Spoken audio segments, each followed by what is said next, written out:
what's up? This is Dave from Metal Epidemic. I am in Glasgow at the Classic Grand with Kim and Holger from Mull. Guys, how are you doing? Doing great, yeah. It's the last day of the tour and we just played what I think was quite an okay show. Yeah. At the Grand Classic, yeah. So that was... was it quite okay? No, it was great. It was great. It was a great show. You know, we really enjoy being in Scotland. Yeah. Again. I think last time we played here, that was under the bridge. What's that venue called? I can't remember, but yeah. That was cool too. This was cooler. Is it the one just round? Yeah, exactly. Audio, I think it's maybe audio around there. Yeah. Could be around there, yeah. Or Ivory Blacks is down the bottom, I think, as well. But yeah. I remember when we did that one, we had to rush to London to Soho to do a live session. Yeah. Our driver had 3 cups of double espresso and Red Bull, and then he just drove straight. Yeah. Fell asleep in the bass drum cabinet while Ken was blasting away. Yeah. Nice. And I mean, like, this is the last night of the tour. Yeah. So, how's the energy feeling? Do you still feel like just as excited at the end of the tour as you are when it first kicks off? I think actually, or at least me, I'm more excited. Oh, really? At the end of the tour, yeah. Oh, yeah. 'Cause yeah. Like there is this, like, at least for me, you have to there's a slow start to the touring. Yeah. Okay. That you gotta get into the rhythm. Yeah. Living in a bus, doing gigs every night, loading in and out. So it's kind of like a few first days. You just try to get into that rhythm. Yeah. And then you also, as a band, has to get in a rhythm. I think we become as a band better and better each night. Yeah. Playing and get more comfortable in the sets. Yeah. So actually, I think tonight was a great end to that. Yeah. The energy was good. Yeah. So I at least think, you know, there's always a lot of production things going on, like, you know, load in, load outs. This was a difficult one, a maze, but you know, it's like the final boss. Yeah. If this was Dark Souls, this would this would definitely be one of the, you know, the big ones. Yeah. Well, of course, I think we're tired. Everyone is tired, both mentally and physically. Yeah. I mean, we did this 3 years ago. Yeah. With Rivers of Nile. And I don't remember it being this tough. So maybe it's the age, or maybe it's just. I don't think it's the age. I think there's a lot of getting used to, especially not only for us, but also the main act and for you know, everybody touring at the minute, and the, you know, the music industry in general. Yeah. It's a lot of things is just up in the air right now, and you know, we can look into like bigger societal problems for that cause, but in the end, like, the dust haven't settled yet. So I think that you know, affects everybody. Yeah. Like, for instance, gas prices. Yeah. Insane. It makes this tour very expensive. Yeah. And it's just something that we have to deal with on top of things being kind of crazy. Yeah, for sure. But all in all, like, you know, you get out and you meet people that connect with the music in such a profound way that not any of us would have thought possible. No. Yeah. I know it's always been a therapeutic thing for me to go up on stage and yell people in their faces and kick them with my boots, but it's just I've played in a lot of bands with a lot of death metal energy or hardcore energy, but this goes through the whole emotional spectrum, and at least as a songwriter, I feel like I can display the full package, like joy, excitement, sadness, you know, the whole shebang. And when you go through a journey like that, especially when we plan our sets, we really think about, you know, is there a narrative, emotional structure to it? Yeah. Will this make out for a good evening? Yep. Yep. I think that's really important. This is the first time we've done a tour where we are the hard act. Oh, really? Yeah. We've always been like the soft act, the breather in between. Rivers of Nile and Black Current Initiate, or you know, supporting Ghost Path. Yeah. But it's, it's kind of funny to be in that spot where you're kind of like you're the upper before the long form story is coming just afterwards. It's an amazing set that Crippled Black Phoenix are pulling off each and every night, but it's just a huge production. We have we've scaled down our production severely during the last couple of years, like doing Camper or doing Helix and X32 systems, where you just have your own in-ear mix, can have the same setup every night, 15 minutes sound check, out. That just gives you a lot of comfort, and I think it gives you a lot of confidence as an artist. Like I don't have to worry about some newbie sound technician somewhere, like which button do I press? Like we have our own mix, and the guy in-house, or for this tour we've had Sylvia from Italy. She did an amazing job with all three bands actually. Definitely makes things a lot more consistent for us as a band. Yeah, for sure. I think we and that also gives us confidence that we can produce the same thing every night. Not depending on text or anything like that. So it's good.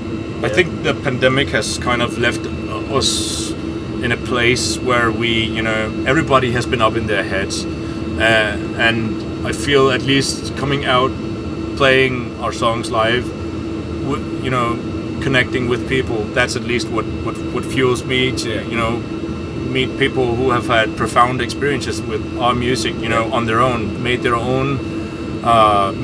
their own. In that sense, carried them through the pandemic or whatever music does to you. I've listened loads to Phoebe Bridgers throughout the whole pandemic. It's just, that's what music is supposed to do, like take you somewhere else. I was really moved by one guy that was really screaming his lungs out, and at the front row I just see he knew every lyric.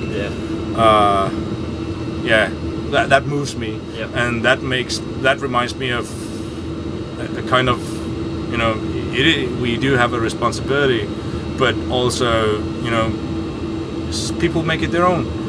And for sure. That is just, you don't see that every day. Like I've played in bands where people are, they're like, really great show, but there's something different when people come and say, like, this actually means a lot to me. I didn't make you feel that. You create your own story out of that, and that's what music is supposed to do. It's about sharing that experience, and I also think that we can do it with this package, because even though we might be a harder act, so to say, we'll sing that some of the same experiences and some of the things, feelings and emotions that you can get throughout the entire night as an audience member. And it took us some time to get into the rhythm of doing that and realizing that. I think it's fine now. Well, I think it's also a thing about synergy between us, like socially, because we've had a really good time with each other. Like just the last couple of gigs, it has been so fun, and I think when people see that we're having fun, it's an exchange of energy, and that makes us feel very good. That's also why the excitement at the end is, that's right. Is even better than the start, because we feel more confident as a band, and we can give a better performance. I 100% agree. And I think when I heard Diorama for the first time, it was one of those albums that, and it doesn't happen often, but I had the kind of goosebump feeling when I heard that album for the first time, and I just knew when I heard that this is something special, It was my album of the year last year, and I just fell in love with the album. Did you guys, like, when you were putting this album together, and you obviously had a very good reception from Jord as well, is there any pressure when you've had a really good response from an album like that? to then, you know, when it comes to the next album, do you feel that pressure, or is it just the kind of that we're just going to go in and do what we do, and that's what it is? I think it's both, actually, because of course there's a lot of pressure. I think Nikolai feels it more. Yeah, absolutely. Just trying to put something, because the reception from Jord was above our own expectations. Like we were, as our debut album, we actually had no expectations whatsoever on anything. So, and suddenly we were out playing, and people were liking our music, and then we had to do this second one. And it was 3 years after. So some time has went. We were trying to really like this. It's now or never, actually. But I believe at least that Ken and Nikolai, they get into a space where they're like, okay, what do we want to do? I know that they, you know, both Nikolai and Ken thought about, you know, we're not doing it Jord 2. We're not doing that. No. We're doing something different. We're doing something that we can see ourselves in, but not you know, change the whole the whole Møl experience. In some sense, I feel like, at least as a lyricist, I've been invited more into, like, I was invited in on Jord, but it as a lyricist, I felt it was just as much mine when I wrote the lyrics for this one. So there's just something about. Sometimes during a set, I would be like, I would really wish that you knew Danish, but also I'm really happy that you don't know Danish, because then you won't know how vulnerable this is. And I think that mask, you know, the screams as well, and the drumming parts, it's what you know, it's what people might, you know, dig at first, but when they get down into it, it's all about vulnerability, and it's also about you know, the ethereal feeling that you get out of something really melodic that speaks directly to you. You might be, you know, enticed by, you know, the packaging. Some people are put very much off. You know, it's a shame. But if you know, decide to look closer, I think people will just find, you know, there's something in there for everybody. It felt to me when I heard the album that you'd kind of pushed the kind of boundaries of certain things. So the clean parts and the aggressive parts felt like been made a little bit more intense on this album. Was that something that you decided you were going to do beforehand, or was that a kind of natural thing that's just the way it happened? True Madison actually helped a bit. I had planned a bunch of features,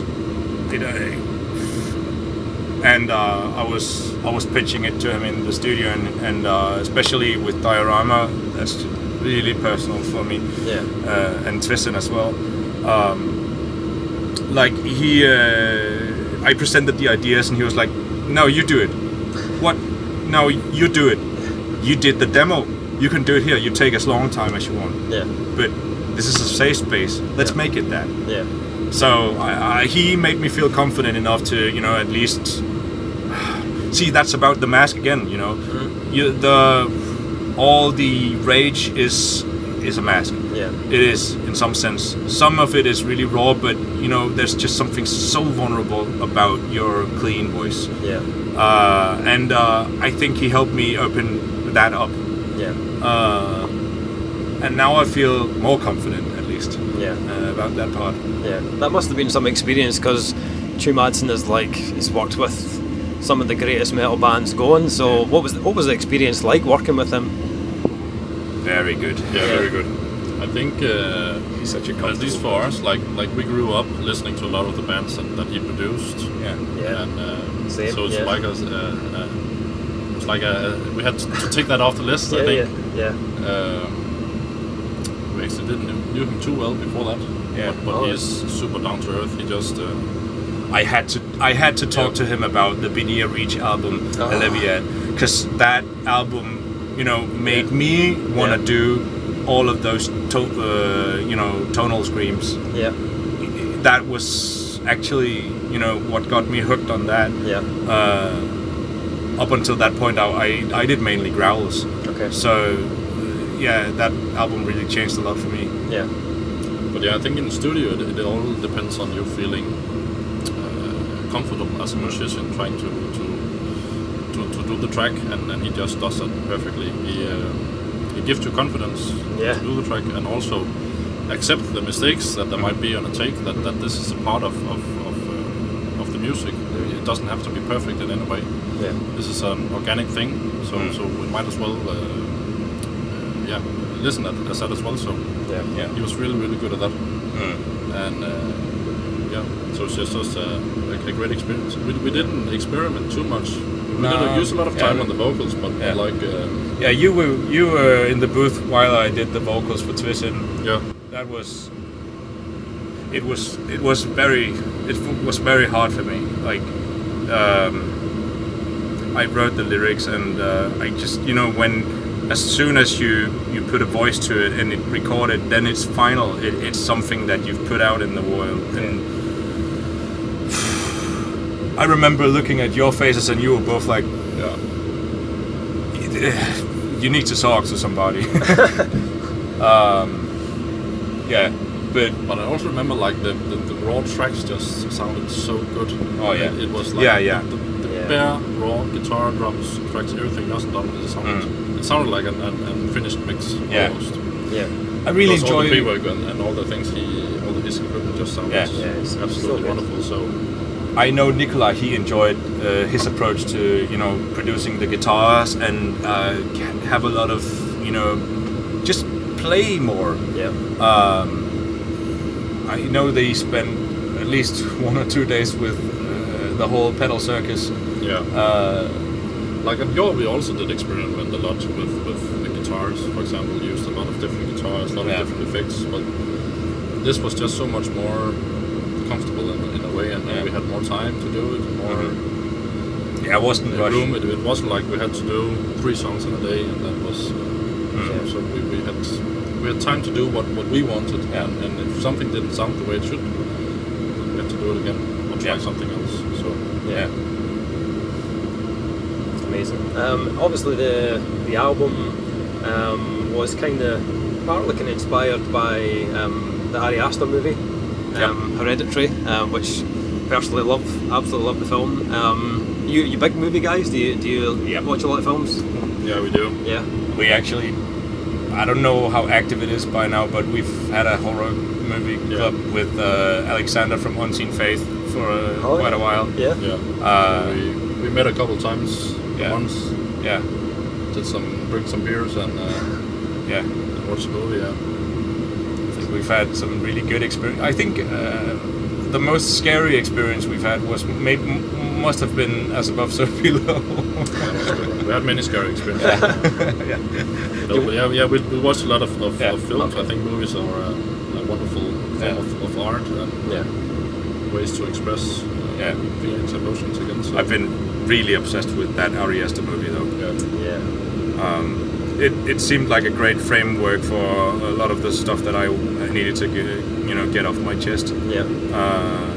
And even though that there might not be as as demonic an inspiration for my lyrics, I know that there's just a lot about social heritage that goes into that. And as a guy in my 30s, I should be on top of my traumas in some sense. I figure that if you're gonna live with somebody, or if you're gonna do something, go somewhere and make some self-progress, you just need to face a lot of the stuff that you have on the backlog, because it'll haunt you. It will. Sure. So the album came out November last year, I think. Obviously, a bit of time had passed since you actually finished the album before it actually came out. So, what's been kind of happening since then? Have you taken any time to write new material, or do you wait until you're back for tour before you start anything like that? Or had a few raw demos, Okay. I think, and some riffs, stuff like that. Yeah. Again, it's all about time and resources. I think we all do this still on our spare time. Yeah, I know. Like Nikolai has presented a couple of demos to me, and mostly to Ken. Like they're the core writing. They do most of the stuff. Yeah. I know that Nikolai builds the skeleton. Ken puts his spin on it. Focus on all the rhythm sections at least, and when they're fighting too much, I get thrown into the mix, and get to vote which part goes. Yeah. And then I take that whole thing and rummage on it. It's just ruminating. Yeah. It has to be something from my life, or else I wouldn't find it interesting to. Yeah. We're all kind of selfish like that.